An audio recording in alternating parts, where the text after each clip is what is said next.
I don't know anything about myself. I don't know how old I am, my heritage, my birthday. Everything I thought was my life wasn't. Tonight on 2020, the shocking story of a baby stolen at birth by a woman dressed up like a nurse. The baby was kidnapped. Baby was gone. But suddenly, 14 months later, he's found.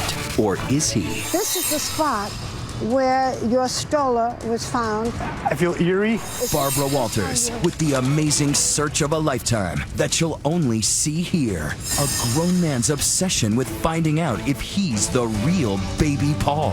I felt the color drain from my face. Could it tear his family apart? Dad.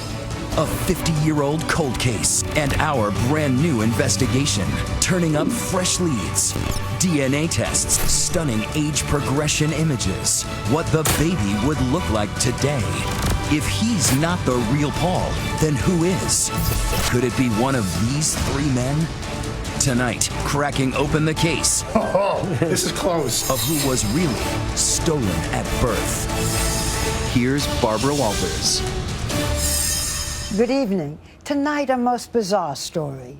What would you do if everything you thought you knew about your life was a lie, and the real truth was more incredible than anything you could have imagined? Well, one man is telling that very story about the suspicions and the family secrets that have haunted him for the last 50 years. So join us now as we take you along on this thrilling mystery. I want to show you some photographs. Looking at old family photos with Paul Franzak is a strange experience because the baby in his baby pictures is not him. How do you feel when you see this picture? I feel like I want to find him and hug him and make sure he's okay. Paul has a wife, Michelle, a daughter, Emma, and a fish named Blue. Say hello, Blue. A perfectly ordinary life.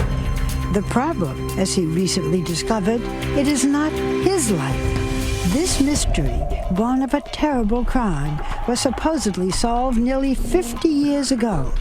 But today it is a paradox, so strange, even his name is not his own. Who is Paul Franzak? That's what I hope we can find. The story begins with a villain, an evil woman dressed in white, and a baby stolen at birth half a lifetime ago in 1964.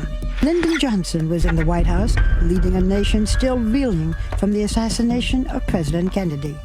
A young journalist named Bob or something or other was breaking into television, and the original super nanny, Mary Poppins, was coming to movie theaters. A spoonful of sugar helps the medicine go down.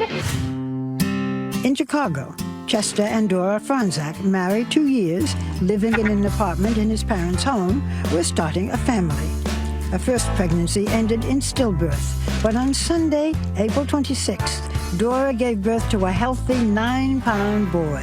They named him Paul Joseph. He was a very cute, alive, sparkly baby, and she was thrilled. Mary Trenchard Petrie was a 19-year-old student nurse at Michael Reese Hospital in Chicago. She was in the maternity ward with Dora Franzak the day after her delivery. That whole thing is like a movie in my brain. I see myself in my uniform and as a student nurse. I see the joy that was when they brought the baby to her the first time, how thrilled she was. But soon the thrill and the baby would be gone. It was the last time Dora Franzak would hold her son. Earlier that day, a woman dressed like a nurse, all in white, had come into her room. She looked at baby Paul and left without a word. The woman had been seen elsewhere in the maternity ward several times that day and the day before. No one questioned her or raised any alarm. Former FBI agent and ABC consultant Brad Garrett has looked into this case for us. My sense is she was looking for what child she wanted to take. That afternoon, the woman in white returned to Dora Franzak's room. As I was leaving the room, a woman came into the room. This time, she did more than just look.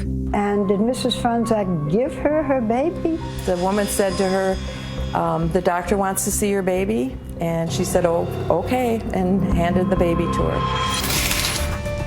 the fake nurse was able to whisk Paul Franzak out of the maternity ward, down several flights of stairs, and out of the hospital. Apparently she got in a cab and took off. Easy. Easy, very easy. Just like that, Paul Franzak, less than 2 days old, was stolen from his mother's arms and vanished. The baby was kidnapped. Baby was gone. Mary Trenchard says 45 minutes passed before the baby was missed. They said, "Do you have the Franzak baby?" And I said, "No." And she said, "Well, then the baby's gone." I was like, "Gone where?" You know, and she said, "You go back to Mrs. Franzak's room and stay with her. The baby's been taken." There was a frantic search. Nurses turned the hospital upside down. But astonishingly, for several hours, no one told Dora Franzak, the one person best able to describe the kidnapper, that her baby had been taken. Your heart must have been in your mouth. It was awful. Finally, authorities came empty-handed to the maternity ward to deliver their stunning news. And they told her, "Mrs. Franzak, your baby's been taken."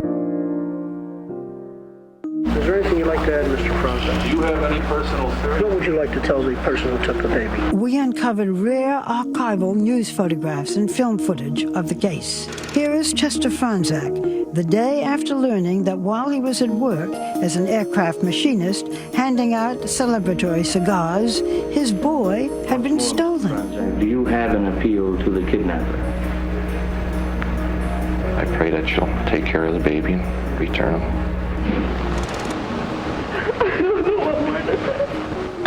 A distraught Dora Franzak, with Chester kneeling by her side, made a public appeal for the kidnapper to return their son. Would you have any reason to think why she might have taken the baby?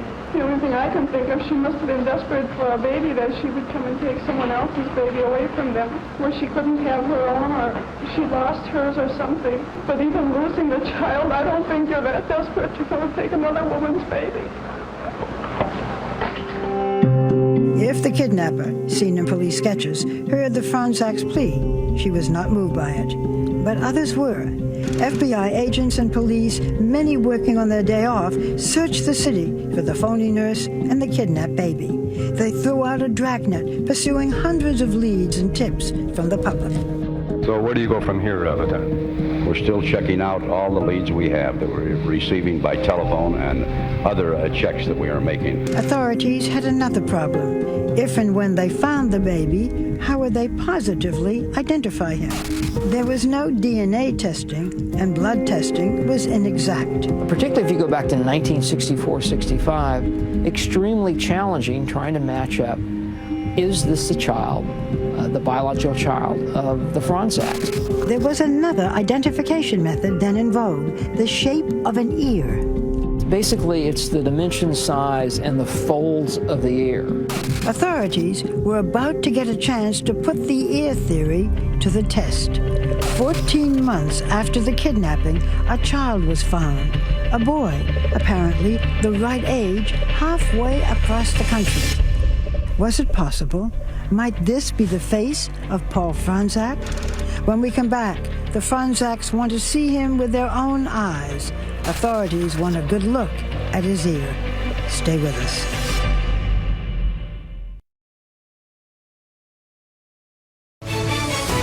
"2020 returns with Stolen at Birth." It was the biggest kidnapping since the Lindbergh baby. Paul Franzak, stolen at birth by a fake nurse. His angelic face peering from the front page was the last anyone had seen of him. Left behind were an empty crib and 2 broken hearts. A year passed, and then one day their phone rang. 800 miles away in Newark, New Jersey, a boy had been found. The FBI contacted my parents and said, "We think we found your son." So my parents had to drive to New Jersey. And they said, "This is our baby. This is Paul. We recognize him." Yes.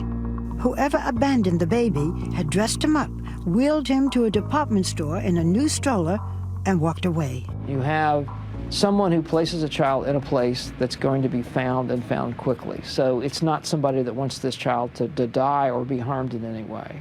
This is a picture of you when you were found in Newark after you were abandoned. So how do you feel when you see yourself? That's my first baby picture. That's all I have so far. This is it? That's it. This is the boy New Jersey authorities called unknown male number 1 in the arms of a nurse from a Newark hospital. Somebody wheels a stroller, puts you here, walks away. It never looks back. And never looks back. It's crazy. Last week, we returned to Newark, New Jersey with Paul Franzak, back to the very place where someone left him sitting in a stroller 48 years before. Is it emotional for you to be here? It is. I feel eerie. I feel anxious. I feel excited. I feel sad. Yeah. All those things. Paul Franzak, back on a New Jersey street, a crossroad in his life. I wish these walls could talk. You know, maybe we could learn something. I don't know. It's just, I can't believe that this actually happened. I can't believe it's my life. In the summer of 1966, the Franzaks believed their family had been miraculously reunited. The FBI ordered a series of blood tests on the abandoned boy and compared photographs of his left ear with that of the Franzak baby. Eventually, confident enough that they informed the Franzaks, who said they had no doubt that the child was theirs. They brought him home to Chicago and, for the second time, named him Paul Joseph Franzak. Your parents were convinced. Why were they so convinced? I feel it's the FBI. The FBI is like the epitome of authority. And when they say, this is your child, I would believe them. That's it. And that ended the search. Yes. At that point, everyone stopped looking for Paul Franzak. That was the end of the story. Yes. Tell me about your childhood. Was it happy? Yeah, it was a great childhood. Barbecues, family get-togethers, family vacations. The family, so often filmed in heartbreak, now recorded home movies of their own. The star of every celebration, of course, was Paul. They had missed his first step, first word, first birthday, but Paul was now back where he belonged, blissfully unaware of his past, until years later. When you were 10 years old, you had a shocking discovery. Tell me about it. I was looking for Christmas presents and snooping around the house, and I found all these boxes. And it turned out it was a box of clippings and a bunch of cards and letters all about a kidnapping. Did you ask your parents about it? I did. I asked them, what is this? And they said, well, you were kidnapped. We found you. Just like that, you were kidnapped, we found you? And that's all that matters. You're our son, we love you. How did your parents explain what happened to you? They really didn't talk about it. It was something that we really didn't bring up in the house. It was a very touchy subject. Did you ever feel that there was anything out of the ordinary when you were growing up? Well, I did notice that I didn't resemble anybody in my family. You had a brother? Correct. Yeah. And he looked like your parents? Exactly like my dad, 100%. And you didn't at all? Not at all. When he grew up, Paul pursued a career as an actor. Told you we were nice. We're really nice. His resemblance to George Clooney got him work as a stand-in in Ocean's 11 movies. Ready, steady, go! Today, Paul works for a college in Nevada, where he lives with his wife, Michelle, and their daughter, Emma. Good job. Again, Daddy! Do you remember how you felt when Paul said, I'm not really sure who I am? The first time he told me, I thought he was joking. I thought he was just kidding around, but then once I realized it was true and I saw the newspaper clippings, I felt very sad for his parents and sad for him. How do you think it has shaped him? I think as a 10-year-old boy, when he first saw those newspaper clippings, not realizing who he was, I'm sure that that has somehow shaped him and that's done something to him over the years. It's just sad. Was it sort of there in the back of your mind, this peculiar thing? It was really a big part of me through my whole life, and it just got bigger and bigger and bigger. Who am I? Who am I? Yeah. Then last year, Paul happened to see a DNA test kit for sale at a local drugstore.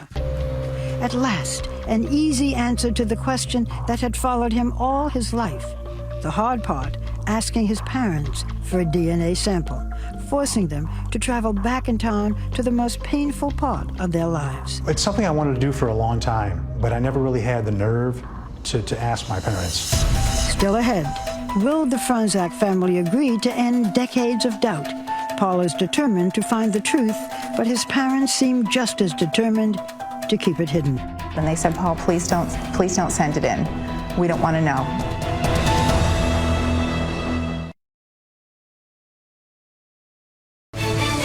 Stolen at Birth continues. Once again, Barbara Walters. From his home in Las Vegas, a city defined by luck and loss, Paul Franczak took the biggest gamble of his life. After decades of wondering, of suspecting that he might not be the baby stolen from his mother's arms, he asked his parents for samples of their DNA. I think I got him off guard a little bit. Because I mentioned to my mom, did you ever really wonder if I was really your child? She said, yeah, we thought about it. I said, well, what if we can find out a way? And they said, well, yeah, we'd like to know. And then I went and got the DNA kit, and it was all done in 5 minutes. But later, second thoughts. Were you ready to handle whatever secrets might come out? Yes. Were your parents ready to handle the secrets? No. They called me and they said, we don't want you to have that test done. And if you do it, we don't want to know. I had the packet ready to go on my desk in my house for about 3 weeks. And I would pass it every day, fighting with whether to do it or not. And finally one day I told my wife, I said, you know what? I have to do this. I really need to know. It was the answer that he had anticipated and feared. The results were in. The test that would tell him if he'd been living a lie. Describe the moment when you got the results of the DNA test. I got the phone call. I found out that there was no remote possibility that I was a Franczak child. And all of a sudden I felt the color drain from my face. And I said, are you okay? And he said, I don't know. He said, I feel a little dizzy. I need to stay in my chair right now. And all of a sudden I started thinking, I don't know anything about myself. I don't know how old I am, my heritage, my birthday, all these things that people take for granted. Everything I thought was my life wasn't. He said, I don't know anything about myself. And I said, well, you do. You're my husband. You're Emma's dad. You know who you are. But who he is not this baby boy. For Chester and Dora Franczak, the fairy tale ending to their family tragedy was revealed to be just that, a fiction. How does a loving son say to his parents, you are not my biological parents? That was another hurdle I had to go through. My dad's 82, he has a hard time hearing on the phone. And my mom, I knew she would be very upset. So I really thought the best way would be to send them a letter. Would you read it? Sure. All right, so it's Dear Mom and Dad. First, I am your son and always will be. I love you both, and that will be forever. I am not the kidnapped baby that you had stolen from your arms on April 27, 1964. This means that the real Paul Joseph Franczak may still be out there, alive, not knowing who he is. I know this is hard for you, but this is also about me at this point. What was the reaction of your parents? My dad called me, and he called me a name that he never has called me before in my life. How'd you feel? I was speechless. And then my dad hung up. In their heart, I was their son, and that's all that mattered. Did you think maybe you shouldn't have taken the DNA test? I struggle with that quite a bit. I love my parents, and I always do what they ask, but this is something that I really felt I had to do. But the truth hurts. The Franczaks' prayers to find their stolen baby had actually never been answered. I feel like the Franczaks, it's like their baby has been kidnapped again, like they're going through it all over again. For Mary Trenchard Petrie, the student nurse who witnessed their grief firsthand, it is still a heartbreaking development. We have a film to show you from 1964. It's your parents at a press conference just days after their baby was stolen. Let me show it to you. Okay. The only thing I can think of, she must have been desperate for a baby, that she would come and take someone else's baby away from them. What are your thoughts when you see this? It just really hits home with how my mother-in-law felt. And then it hits home that the pain that she went through then, I'm sure she's feeling it now. For Paul, fond memories have become bittersweet, tainted by the knowledge that he was not kidnapped and found. He had been abandoned, most likely by a parent. The toughest moment for me is when I watch the home movies of when I was first brought back from Jersey, and I see how a young boy was running around that someone had just left. And it kills me every time I see that. I look at my daughter, she's 4 years old, and the thought of leaving her behind, that's what really hurts me the most. Paul is now determined to solve the two mysteries in his life. Who is he, and what happened to his parents' stolen baby? My main goal is to find the real Paul. My parents raised me, and they did a great job. And I feel that if I don't do everything I can to help find the real child, then I'm not doing my job as a son. Don't you also want to find out who you are? It'd be a great bonus. But the bigger mystery is who is and where is the real Paul Franczak. Yes. To help Paul solve these mysteries, we introduced him to Brian Ross, our chief investigative correspondent, and ABC News consultant Brad Garrett, a former FBI profiler. So we're starting to pull together, anybody who touched the case in your game. I'm in this for the long haul. Because it does seem that the best shot is to get the word out. I think it's the only shot. To crack open a cold case that is 5 decades old, we hit the airwaves. I'm in Chicago for the hunt for a stolen baby. Asking viewers to test their memories and send in tips. So if you know anything about this case, let us hear from you. Next, the search for a 49-year-old man who could be the stolen baby. Is this a glimpse of the real Paul Franczak? 2020's investigation when we return. Now we're putting this 50-year-old cold case into hard drive with little more to go on than a photograph of a newborn baby and a sketch of the woman who snatched him. Will new clues emerge or new witnesses step forward? Here's ABC's Brian Ross back at the scene of the crime. When we arrived in Chicago, the case was as cold as could be in a city notorious for its Lake Michigan wind chill. The hospital on the south side where Paul Franczak was stolen has been shuttered, its records long gone. Do you have any further clues? No, sir, not at this time. And the key detectives, even most of the reporters assigned to the story back then, are all dead. But there is one clue, and really only one clue left. This hospital photograph, taken the morning the baby was stolen, at a day and a half old. So that's how we began our investigation, with artists at the National Center for Missing and Exploited Children, trained in criminal forensics, who create what are called age progression images.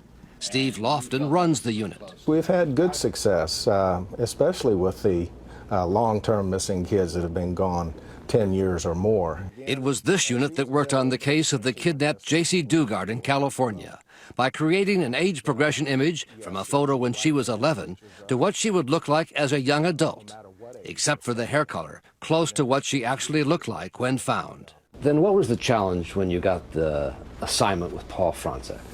Obviously, being an infant, that was the only picture we had available, and it was the awkward angle of that image. Artist Colin McNally was assigned the task.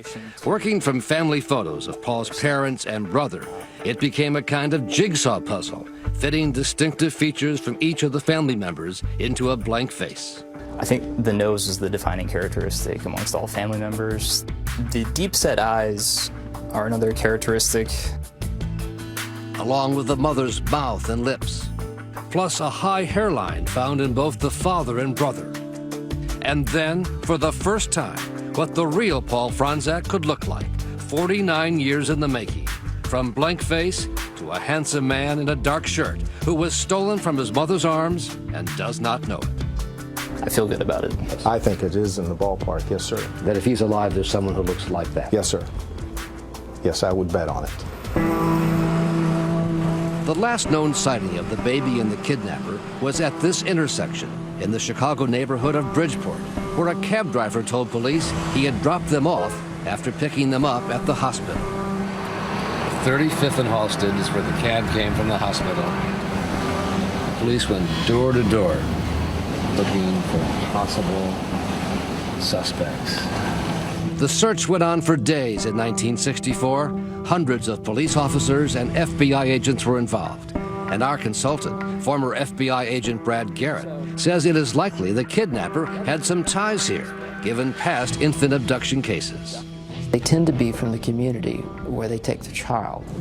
So we did our own door-to-door canvass with the image from the Center for Missing and Exploited Children and another one produced by artists commissioned by ABC News from the Michigan firm Fojo.com.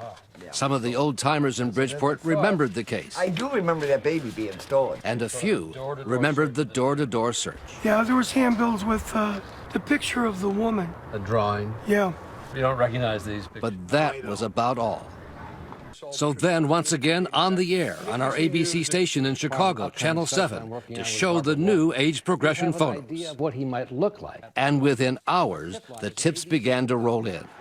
One viewer said the stolen baby was a Chicago fireman, and we'd find him at this station house on the south side. Never heard it. Never heard of it. Next, another viewer thought the owner of this suburban restaurant was the stolen baby. Why don't you take your hat off there? What do we see? No? No? But another lead gave us new insight into the woman who kidnapped the baby. She may have tried to steal another baby a few weeks earlier from the backyard of this home, also on the south side of Chicago. And all of a sudden, I heard my mother scream, "Oh my God, that's her." And Mom was pointing at the old black and white TV set, saying, "That's the woman who was in our yard, trying to take Nicole." Joan Rome was a teenager at the time, and her niece Nicole was 10 months old, in a baby carriage, while Joan's mother took down the sheets from the laundry line. Mom immediately ran to the other side of the sheets and yelled at the woman, "What are you doing here? Get out of my yard." The woman had taken the mosquito net off Nicole's buggy and had her hands in the buggy ready to grab Nicole. So she took off running? She took off running, yes. And my mother scooped that baby up and took it right in the house. She says her family called the local police precinct, but that there was never any follow-up. Boy, that's really interesting. When Brad Garrett and I went to Las Vegas to brief Paul Franzek on the hunt, he was disappointed that so many of the tips were blind alleys, but convinced the drawings were still the best leads. Well, that one looks exactly like my mom and all her brothers. I mean, my mom was Croatian, and that looks exactly like that drawing there. Right, yeah. And in fact, the drawings would lead us to a new batch of intriguing leads, several serious enough to conduct DNA testing, with FBI agents eager to hear what we found. I could be Paul. I might be Paul Franzek. I do believe that there's a chance of me being Paul Franzek. When we return on 2020.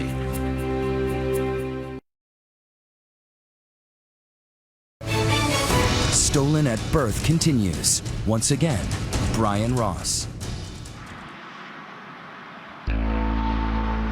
The search is on, with new solid leads coming in from the oil fields of the West. I could be Paul.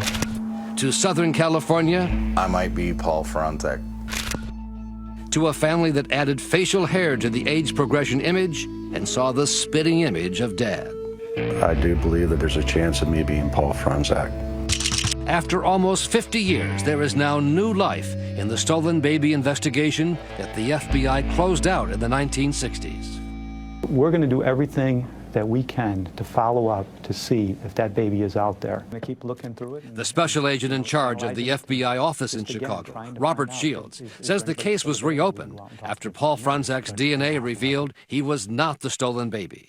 And Shields showed me the thousands of pages of documents from the old case files, including one signed by then FBI Director J. Edgar Hoover. J. Edgar Hoover. J. Edgar Hoover. You could tell just from documents you're seeing here that it was a significant investigation, it was a priority.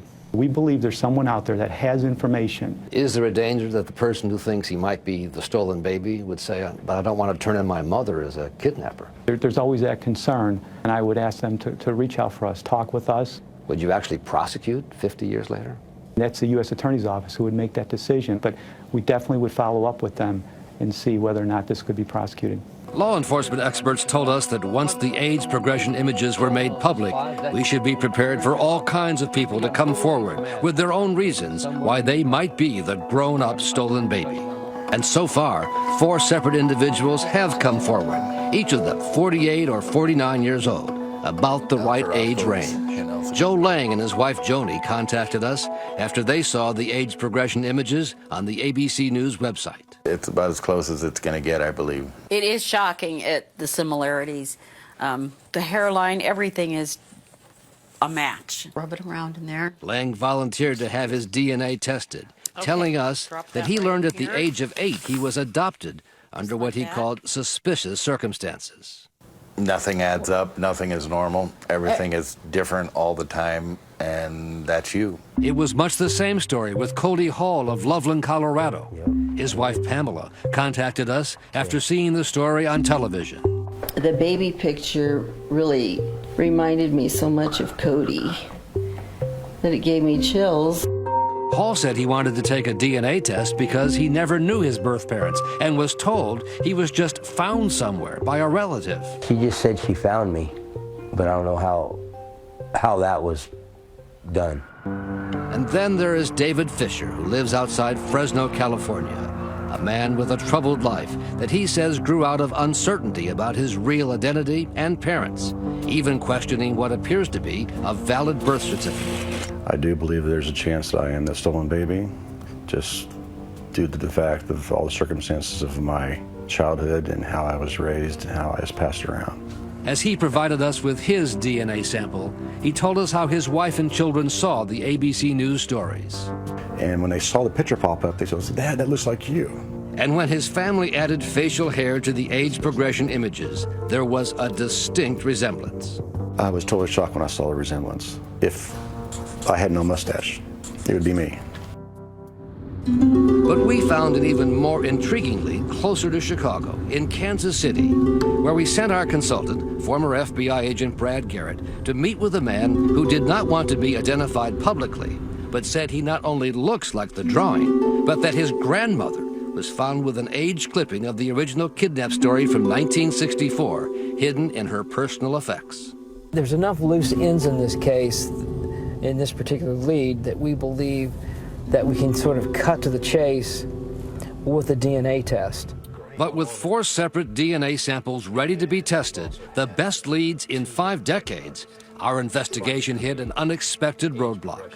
Paul Franczak reported that his parents and his brother refused to provide their DNA samples to us, making it impossible for us to see if any of the men were a match.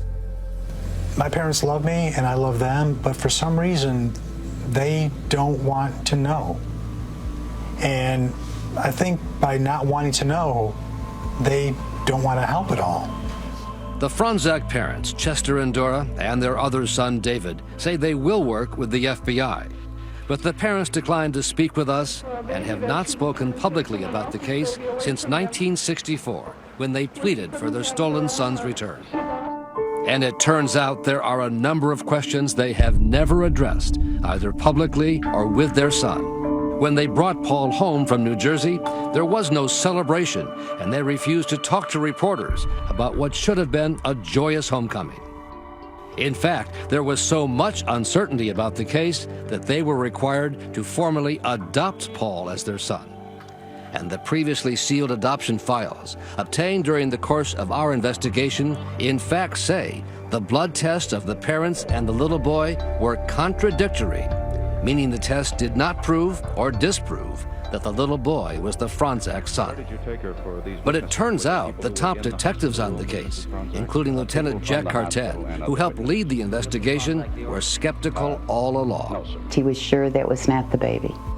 Lieutenant Cartan's daughter, Mary Hendry, told me her father said the police and the FBI tried to tell the parents it was not their missing son, but kept it quiet publicly. The FBI and Chicago police, who were working together closely, agreed that they would do that. They kind of went along with it? Yeah. I overheard him saying to my mother, that's not the Franczak baby. But those people are so nice and want to believe it that we're going along with it. With the public believing the case had been solved, the FBI and Chicago police essentially closed the investigation. The search for the stolen baby was over. And at the Franzak home, Paul says his parents never shared whatever doubts they might have had with their adopted son, trying to keep it all a deep, dark secret. Next, Paul hits a bullseye with a DNA test, his first blood relative. I'm like, oh, this is close. This is good, right? What can she tell him about his family? Coming up.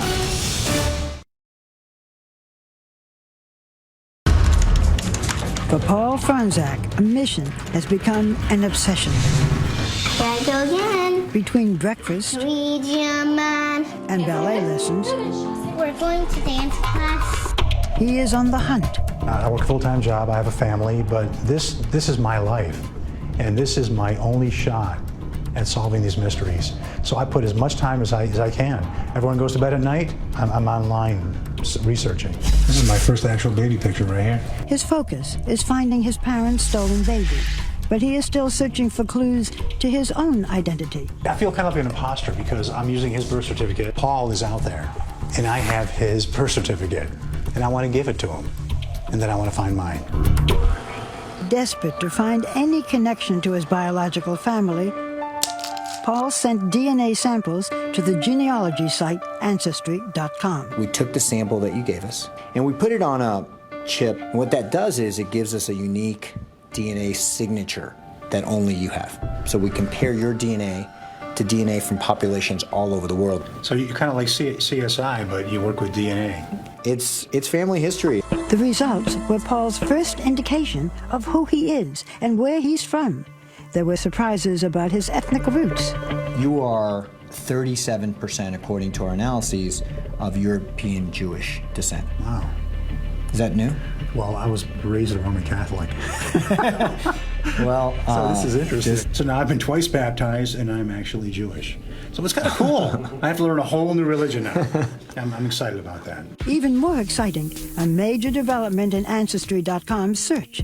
Finally, a link to his first blood relative, a third cousin. I saw a third, and I'm like, oh, this is close. This is good, right? Yeah, it was like a lottery when I saw that. If you communicate with her and she wishes to work with you and help with you, looking at her family tree could actually be very informative. You have been in touch with that cousin. I have, and she got back to me and said, wow, how can I help? And how has she helped? She sent me a list of her relatives. I believe that once we actually have that family tree, we can start looking for where my DNA overlaps with their family. If any of her relatives lived in or near New Jersey, where Paul was abandoned, they could be the key to unlocking the mystery of who he is. We have to kind of work on that path. To see if anybody really does know who you are or what happened. Right. But how much a part of your life is this whole searching? Right now it is a lot. It's like he's on a mission and he doesn't want to stop until he finds answers. Does that bother you? Mm-hmm.